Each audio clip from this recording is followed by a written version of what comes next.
Nursery से फालसे के पौधे की कीमत पूछकर मेरे तो पसीने छूट गए थे। सामने खड़ी रेहड़ी से मैंने फालसे के शरबत का एक गिलास पिया और 50 रुपए के फालसे खरीद कर घर आ गई।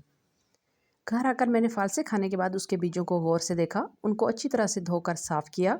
फिर मेरे पास जितने गमले, क्यारियाँ, क्रेट मौजूद थे उन सब के अंदर मैंने इन बीजों को लगा दिया।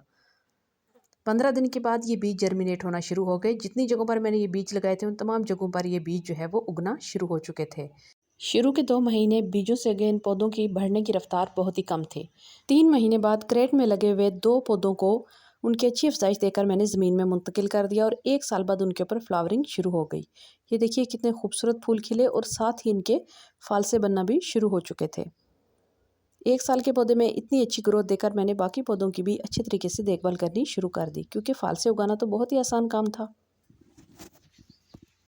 गमले में लगे हुए 2 पौधों पर भी बड्स बनते देखकर मुझे बहुत खुशी हुई। उनके ऊपर फ्लावर भी बहुत ज़्यादा थे, लेकिन वो फ्लावर गिर गए। ये एक पौधा था जिसके ऊपर ये फ्रूटिंग और फ्लावरिंग जो है वो कम थी, लेकिन इसका जो तमाम फ्रूट था वो पौधे के ऊपर ही टिका हुआ था। तो यहाँ पे आप देख सकते हैं कि साथ ही फूल भी खिल रहे थे और उसके साथ ही फालसे का जो फ्रूट है वो भी तैयार हो रहा था। तो जो लोग कहते हैं कि बीजों से उगे हुए पौधों पर फ्रूट लेट आता है या फ्रूट आता ही नहीं, आपको उनको ग्राफ्ट करना पड़ता है, तो ये बात गलत है। ये देखिए फालसे के ऊपर काफ़ी ज़्यादा तादाद में फल लगा भी और वो फल पका भी। 1 साल का ये पौधा एक ही टहनी के ऊपर ये मुश्तमिल है और देखिए इसके ऊपर इसकी सेहत से ज़्यादा फल मौजूद है। तो आप भी जब भी फालसे खाएं तो उसके अंदर से निकलने वाली गुठलियों को अच्छी तरह से धोने के बाद गमलों और क्यारियों के अंदर लगा दीजिए। 15 से 20 दिन के अंदर अंदर ही इसके बीज जर्मिनेट होना शुरू हो जाते हैं और मार्च अप्रैल के महीने में इसके ऊपर फूल खिलना भी शुरू हो जाते हैं।